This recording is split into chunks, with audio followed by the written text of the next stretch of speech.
শবে কদর পাওয়ার সহজ উপায় কি? শবে কদরের রাত যেহেতু একেবারেই চূড়ান্তভাবে ফিক্সড কোনো রাত নয়, সেজন্য শবে কদর পাওয়ার উপায় হলো রমজানের শেষ দশকের প্রত্যেকটা রাতে ইবাদত করা।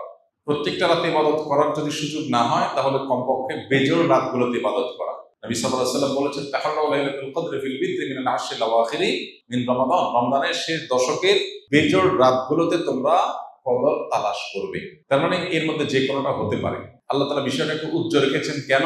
হাফেজ ইবনে হাজার আসকারী রাহমাতুল্লাহ আলাইহি বিশ্ববিখ্যাত হাদিস ব্যাখ্যাতা, হাদিস বেত্তা, তিনি সহিহ বুখারীর বিখ্যাত ব্যাখ্যা গ্রন্থ ফাথুল বারীতে লিখেছেন যে আল্লাহ রাব্বুল আলামিন লাইলাতুল কদর নির্দিষ্ট একটা রাতকে ফিক্সড করে না দিয়ে, এই যে শেষ দশক আবার বেজোড় রাতগুলোর মধ্যে সম্ভাবনা বেশি, এটা করেছেন যাতে করে আমরা বেশ কয়েকটা রাত ধরে ইবাদত করতে পারি।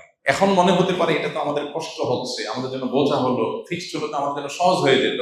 মরার পর যখন আমল নামা হাতে পাবো, তখন মনে হবে ইস, এই লাইলাতুল কদর আল্লাহ শেষ 10 রাতের মধ্যে রেখেছেন। পুরো রমজান রাখতেন তাহলে 30 রাত ধরে ইবাদত করতে পারতাম, কারণ তখন লাভটা চোখে আসবে এবং দেখা পড়বে। এই জন্য লাইলাতুল কদরের জন্য শেষ সাথে বেশি বেশি ইবাদত করতে হবে। এটা হলো লাইলাতুল কদর পাওয়ার সহজ উপায়।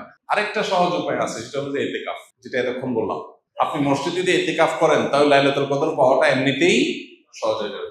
এমনকি ইতিকাফকারী ব্যক্তি, যদিও শেষ দশকে নবী সাল্লাল্লাহু আলাইহি ওয়াসাল্লাম রাত জেগে থাকতেন, যদি কোনো কারণে তিনি ঘুমাতে হয়েছে, ঘুমিয়েছিলেন, তারপরে ইতিকাফকারী ব্যক্তি ঘুমাইলেও সেটা ইবাদতের মধ্যে। বাসার ঘুম আর মসজিদে ইতিকাফকারী ঘুমের মধ্যে পার্থক্য আছে। মসজিদে অবস্থানটাই ইটসেলফ একটা ইবাদত।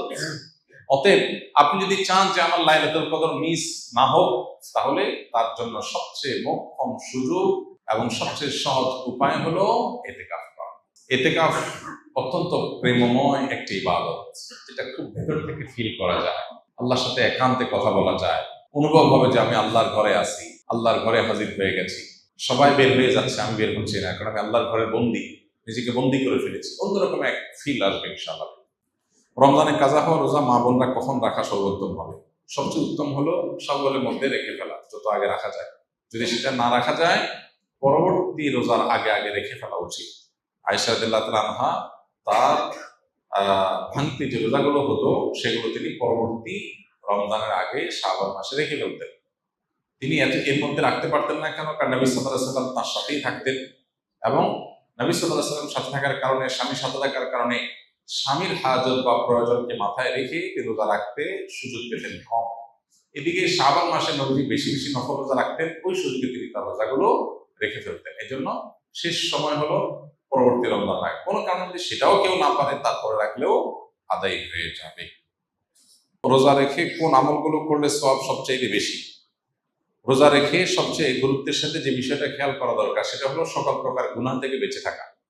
সকল প্রকার গুনাহ থেকে বেঁচে থাকা। আমি রোজা আছি, আমি গীবত করবো না, আমি রোজা আছি ঝগড়া করবো না, আমি রোজা আছি গালমন্দ করবো না, আমি রোজা আছি মিথ্যা কথা বলবো না, আমি রোজা আছি হারাম কোনো জিনিস ফেসবুকে, ইউটিউবে, মোবাইলের বাইরে, অফলাইনে, অনলাইনে কোনোভাবে দেখবো না।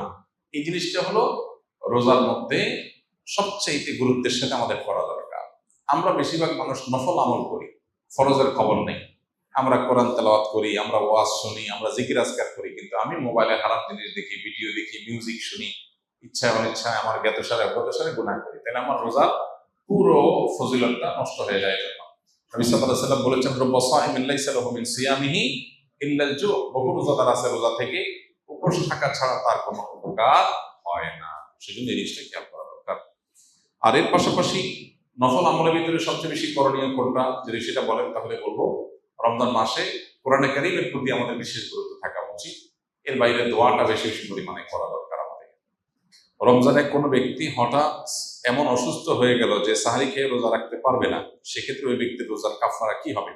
কারণ যদি আসলে রোজা রাখার মতো সামর্থ্য না থাকে, তাহলে তার কাফারা হবে যে তিনি এই রোজার জন্য পরবর্তীতে রোজা রাখবেন। আল্লাহ বলেছেন, ফামান কানা মিনকুম মারিদান আও আলা সাফারিন ফাইদ্দাতুম মিন আইয়ামিন উখরা। যে ব্যক্তি অসুস্থ হবে অথবা সফরে থাকবে, সে অন্য সময় সে রোজা রেখে দিলে আদায় হয়ে যাবে, গুনাহ হবে না। কিন্তু অসুস্থতাটা এমন লেভেলের অসুস্থতা হইতে হবে যে এই অসুস্থ অবস্থায় তার রোজা রাখার কোনো সুযোগ নাই, রাখলে তার জীবনহানি বা অসহনীয় কষ্ট হবে।